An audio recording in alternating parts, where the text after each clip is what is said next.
On vient de voir il y a un instant un exemple très précis d'urbanisation. Tous les experts considèrent qu'elle est un facteur aggravant. Le paysage a été remodelé par l'homme et on a construit dans des zones jugées inconstructibles il n'y a pas si longtemps. Thibaut Malandrin et Julien Beaumont ont enquêté dans ce département qui a vu sa population doubler en 50 ans. Vu du ciel, le constat est frappant. Depuis le front de mer jusqu'aux collines, des immeubles, des maisons, des zones d'activité parfois à proximité immédiate du lit des cours d'eau. Les habitants de la Côte d'Azur le savent, l'urbanisation à outrance explique en partie le bilan tragique des inondations. Le problème, c'est qu'ils construisent, il ne faut pas. Voilà, c'est ça. Ils veulent des dessous, dessous. Ils parlent du climat, mais pleuvoir, il a toujours plu. Toujours, il a plu. Le phénomène ne date évidemment pas d'hier. Cette géographe nous montre deux photos de l'embouchure de la Brague à Antibes. L'une date de 1924, l'autre d'il y a quelques mois.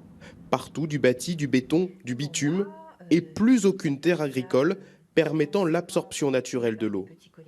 Et aujourd'hui, cette eau n'est plus emmagasinée par ces sols qui sont bétonnés et elle ne fait que ruisseler vers l'aval. Et l'aval, ce sont nos grands centres urbains côtiers qui reçoivent non seulement l'eau de l'amont, mais également l'eau qui tombe à la verticale au-dessus de ces centres urbains. Le danger est pourtant connu. En rouge ici, tous les bâtiments construits en zone inondable.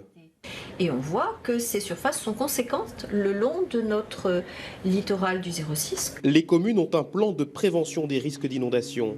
Le maire de Mandelieu-la-Napoule en est le garant. Construire en zone rouge lui est interdit. Mais ce qui a été bâti avant l'élaboration du plan n'est pas détruit pour autant. Est-ce que dans les années 80, il y avait un plan de prévention de risque d'inondabilité? Non. Si en 80, il y avait eu ce plan, effectivement, je pense que ces constructions n'auraient pas été réalisées.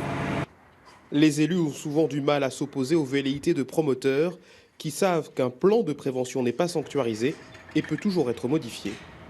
On ne peut plus construire n'importe où, mais on construit quand même un peu n'importe où. Là, regardez la colline, elle est mitée de gauche et de droite. Il n'y a jamais eu de plan d'urbanisme sérieux, contraignant en tout cas. Les promoteurs, je vais vous dire, c'est très simple, ils sont les pieds dans les starting blocks. Sitôt qu'il y a une dent creuse à l'intérieur d'une agglomération, ils jettent leur dévolu dessus. Faire cohabiter sereinement développement économique et gestion du risque naturel. Un enjeu de taille quand on sait que 95% des habitants du département des Alpes-Maritimes vivent dans des zones côtières densément peuplées.